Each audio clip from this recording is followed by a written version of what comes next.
As Bíblias, em Malaquias capítulo 3, versículo 6. Malaquias capítulo 3, nós vamos ler do versículo 6 ao versículo 12.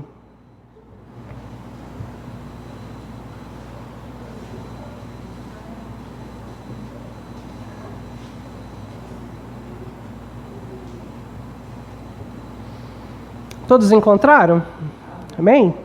A palavra do Senhor nos diz assim: porque eu, o Senhor, não mudo, por isso vós, ó filhos de Jacó, não sois consumidos.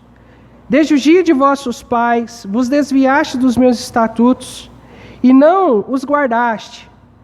Tornai-vos para mim, e eu me tornarei para vós, diz o Senhor dos Exércitos.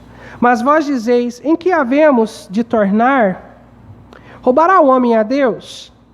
Todavia vós me roubais e dizeis, em que te roubamos? Nos dízimos e nas ofertas. Versículo 9. Com maldição sois amaldiçoados, porque a mim me roubais, sim, toda essa nação. Trazei todos os dízimos à casa do tesouro, para que haja mantimento na minha casa. E depois fazei prova de mim nisto, diz o Senhor dos Exércitos. E se eu não vos abrir a janela dos céus, e não vos derramar sobre vós uma bênção tal, até que não haja lugar suficiente para recolherdes. E por causa de vós repreenderei o devorador, e ele não destruirá os frutos da vossa terra, e a vossa vide no campo não será estéril, diz o Senhor dos Exércitos. Versículo 12.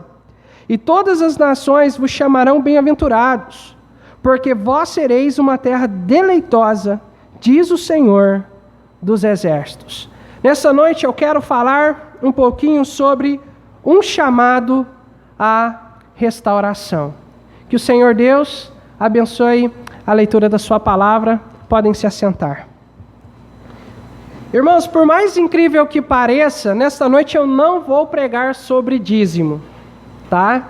Normalmente quando o pregador abre aqui em Malaquias capítulo 10 e lê, capítulo 3 e versículo 8, 9 e 10, normalmente é para pregar sobre dízimos e ofertas. Mas nessa noite eu não quero falar sobre dízimos e ofertas, eu quero falar sobre restauração. Nós estamos estudando o livro de Malaquias, e nós estamos vendo que Deus, aqui no livro de Malaquias, está trabalhando com aquela geração em específico. Lembrando que Israel está em pecado contra Deus. No capítulo 1, para trazer a memória aos amados irmãos, vimos que os sacerdotes estavam profanando o culto ao Senhor, oferecendo ao Senhor sacrifícios de animais defeituosos. Estavam oferecendo o pior para Deus. No capítulo 2, os homens israelitas estavam sendo infiéis à mulher de sua aliança. Estavam se divorciando delas e casando-se com mulheres estrangeiras. Estavam se colocando sobre o jugo desigual. E isso era uma abominação para Deus. E no capítulo 3 nós vemos que Israel não estava trazendo ao Senhor aquilo que lhe era devido. No caso aqui, não estavam trazendo à casa do Senhor os dízimos e as ofertas para que haja mantimento na casa do Senhor. Conforme nós vemos aqui, a mensagem de Malaquias, no livro de Malaquias, é uma mensagem de peso contra Israel devido ao seu pecado. É uma mensagem de sentença contra o pecado de Israel. Mas ao mesmo tempo, Deus manifesta sua graça e sua misericórdia para a nação de Israel, oferecendo uma oportunidade de arrependimento para a nação. Aqui no capítulo 3, em especial no versículo 7, nós podemos ver que Deus está chamando o povo de Israel para uma restauração. A palavra restauração significa voltar a possuir algo que foi perdido. Restabelecer algo. Deus está chamando o povo para voltar-se para Ele novamente. Deus queria que Israel se tornasse o povo o qual Ele foi separado.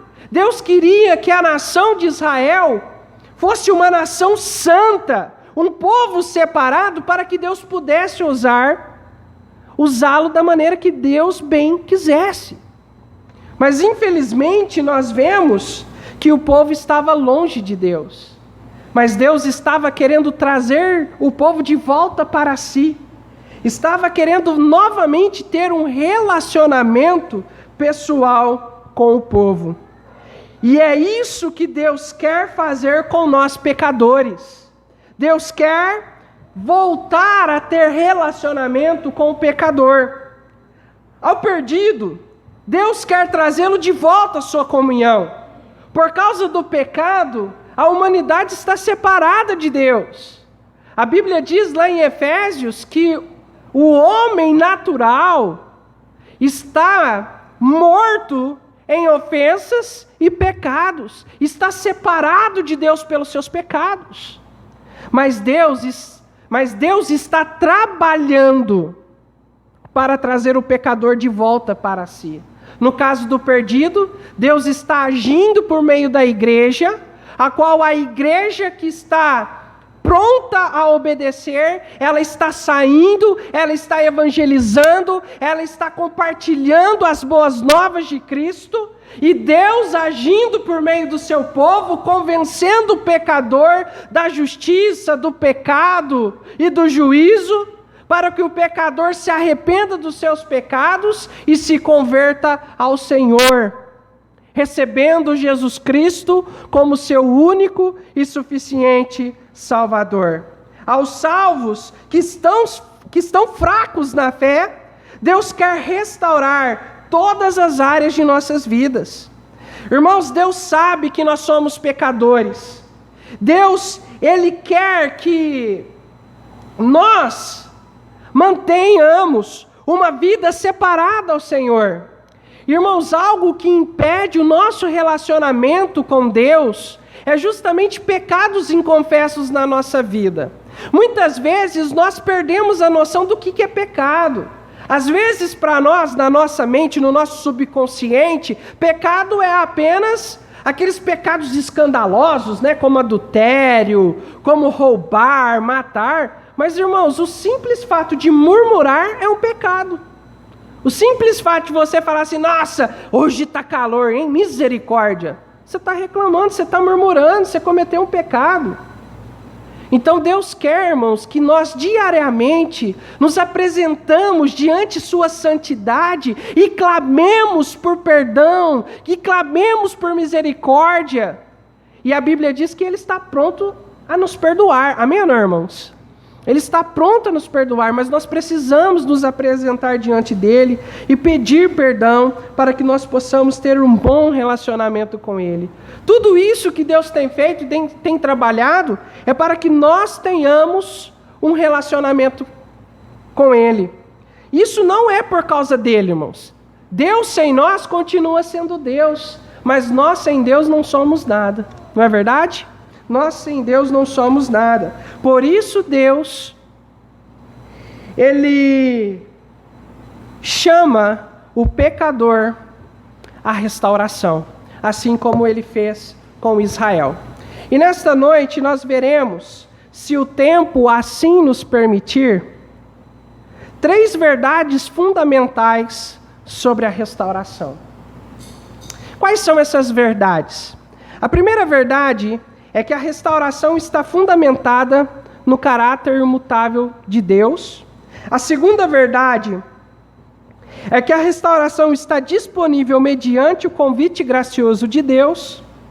E a terceira verdade é que a restauração depende da disposição em obedecer. Então, nessa noite, vejamos então a primeira verdade. A restauração está fundamentada no caráter imutável de Deus. Veja comigo o versículo 6 do nosso texto. Porque eu, Senhor, não mudo, por isso vós, ó filhos de Jacó, não sois consumidos. Irmãos, imutável significa aquele que não muda. O nosso Deus, a qual nós servimos, a qual você está hoje aqui presente neste templo para adorá-lo e para cultuá-lo, ele é imutável, ou seja, ele não muda. O tempo passa, tudo passa, mas Deus continua sendo o mesmo Deus. Amém, irmãos? E há 3 coisas que eu gostaria de destacar sobre a imutabilidade de Deus. A primeira é que Deus é imutável em seu ser. Deus é imutável em seu ser. Deus é sempre o mesmo. Não importa o tempo, não importa a circunstância, Deus continua sendo o mesmo Deus. Ele não muda. A sua santidade e perfeição não muda. O seu poder não muda. O seu amor para conosco não muda. Ele continua nos amando com a mesma intensidade que Ele nos apresenta em João 3,16. De tal maneira. Ele continua nos amando. Irmãos, algo que ficou claro para mim na graduação em História é que algo que marca o tempo são as mudanças. O que nos faz perceber o tempo, a existência, a realidade do tempo, são as mudanças. O dia, a noite, as estações do ano, o ciclo da vida, as mudanças políticas, as mudanças econômicas, as mudanças culturais. Irmãos, o mundo está em constante transformação. O mundo que nós vivemos hoje é completamente diferente do mundo de 30 anos atrás, não precisa nem ir muito longe. O mundo de 30 anos atrás é diferente do mundo há 100 anos atrás, e assim sucessivamente. O mundo está em constante mudança. Está em constante transformação. Tudo muda, menos Deus. O nosso Deus não muda, amém, irmãos? Nosso Deus, Ele é imutável. Ele continua sendo o mesmo Deus.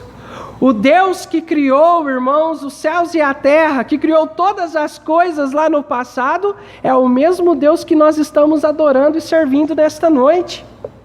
O mesmo Deus que fez coisas maravilhosas que são registrados no Antigo e no Novo Testamento, é o mesmo Deus que hoje está falando conosco através da sua palavra. É o mesmo Deus. Ele não muda, irmãos. Ele continua sendo o mesmo Deus. Ele é imutável em essência e ser. A outra coisa é que Deus é imutável em relação à sua aliança para conosco. O povo de Israel estava rebelde à palavra de Deus, estava vivendo uma vida de pecado e afronta contra o Senhor, mas mesmo, irmãos, diante a rebeldia deliberada do povo de Israel, Deus demonstra sua fidelidade às promessas feitas a Abraão. O texto aqui de Malaquias 3,6 diz que é pelo fato de Deus ser imutável que Israel não era consumido, que Israel não era destruído. Porque Deus é fiel à aliança feita a Abraão. Com relação a nós, irmãos, nós salvos em Cristo Jesus, Deus também é fiel às suas promessas feitas na palavra de Deus. Deus prometeu nos salvar e também prometeu nos manter salvo até o dia que encontraremos o Senhor Jesus face a face. O que cabe a nós é simplesmente crer nas promessas do Senhor. Amém, irmãos? A Bíblia diz lá em João 5:24, que quem ouve a palavra do Senhor e crê em Cristo Jesus que foi enviado pelo Pai, tem a vida eterna, e não entrará em condenação, mas passou da morte para a vida. Irmãos, são promessas que são faladas, que são deliberadas a nós. Lá em 1 João 5, 11 a 13, o apóstolo João, ele ele afirma que Deus nos deu a vida eterna e que a vida eterna estava em seu Filho Jesus. E quem tem o Filho tem a vida. Em outras palavras, João está dizendo: você que se arrependeu dos seus pecados e creu em Cristo Jesus, depositou toda a sua esperança de eternidade na pessoa de Jesus Cristo.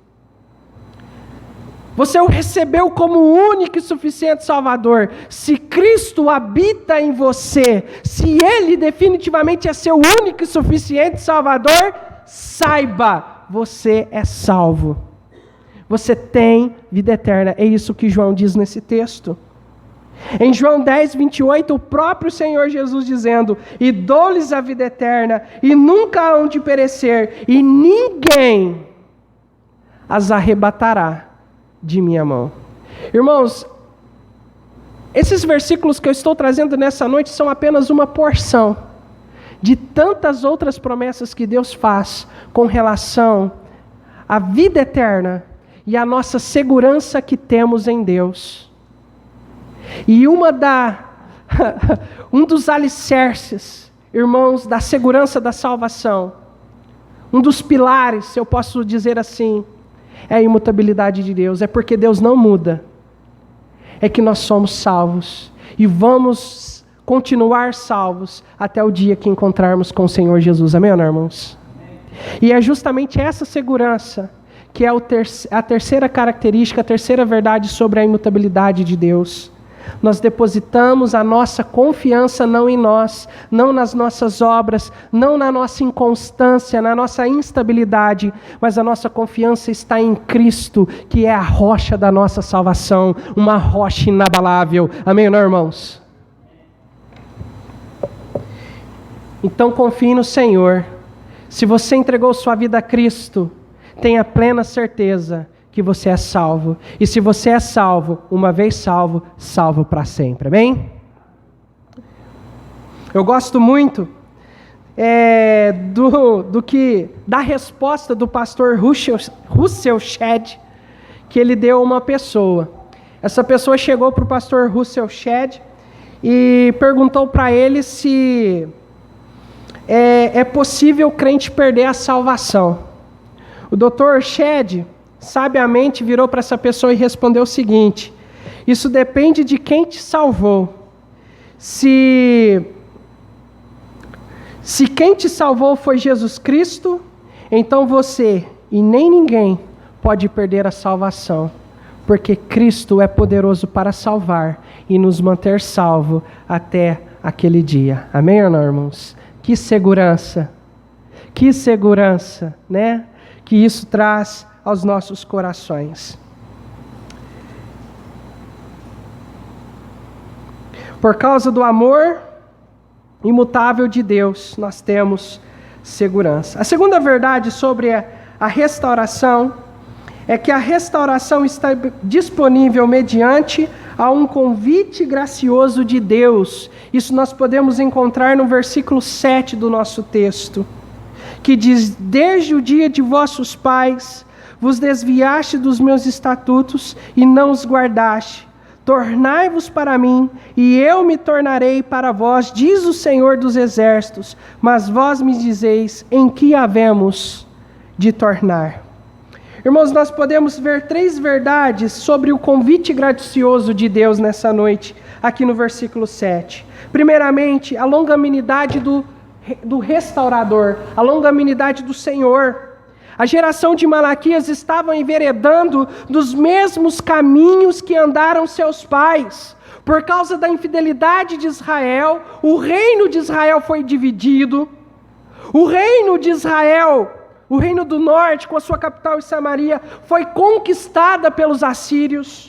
Por causa da rebeldia do povo de Judá, Judá foi conquistado pelos babilônios, e por causa da rebeldia de Israel, eles viveram cerca de 70 anos em um exílio. 70 anos. Durante esse tempo de Malaquias, eles já haviam voltado. Deus já havia reconstruído o templo. Deus já havia reconstruído as muralhas da cidade de Jerusalém. Mas o povo ainda não havia aprendido com seus erros.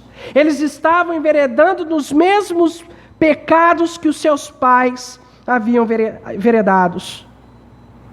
Lá em Êxodo, o Senhor Deus chega a afirmar que Israel é um povo de dura cerviz. Sabe o que significa? Deus chamou o povo de Israel de cabeça dura, porque não aprende com seus erros. É um povo teimoso, um povo rebelde. Mas mesmo diante a rebeldia de Israel, Deus nunca desistiu de atraí-los para si. No texto nós vemos Deus o chamando à restauração. Isso porque Deus é um Deus longânimo, é um Deus paciente. Irmãos, Deus aguarda pacientemente a restauração do pecador. No caso dos perdidos, Deus aguarda pacientemente a sua conversão. Irmãos, nós servimos um Deus que é um Deus onisciente. Ele sabe de todas as coisas antes mesmo delas acontecerem. E Deus conhece, irmãos, de antemão todos aqueles que irão ser salvos. Todos. Ele já sabe quem será salvo. E Ele aguarda pacientemente a conversão dessas pessoas. Deus aguardou pacientemente a minha redenção, a minha salvação. Deus aguardou pacientemente a sua redenção, a sua salvação. E Deus aguarda pacientemente a salvação daquelas pessoas que amamos e temos orado e pregado para elas. Amém ou não, irmãos? Deus está aguardando e Deus está te usando para alcançar essas pessoas. Com relação aos salvos, Deus quer que nós vivamos vidas consagradas para Ele, vidas separadas para Ele. Deus não quer, irmãos, que nós nos pareçamos com o mundo. Deus quer que nós sejamos definitivamente consagrados para Ele. Lá em 1 Pedro, capítulo 1, versículo 16, o apóstolo Pedro cita um versículo lá do Antigo Testamento, que é o próprio Deus quem diz. Ele diz o seguinte: sede santos, porque eu, Senhor, sou santo. E é essa a vontade de Deus para as nossas vidas. Mas infelizmente, ainda nós estamos na carne. Infelizmente, nós estamos vulneráveis ao pecado. Irmãos, eu vou além. Não há um dia sequer que nós vivamos sobre a face da terra que nós não pecamos.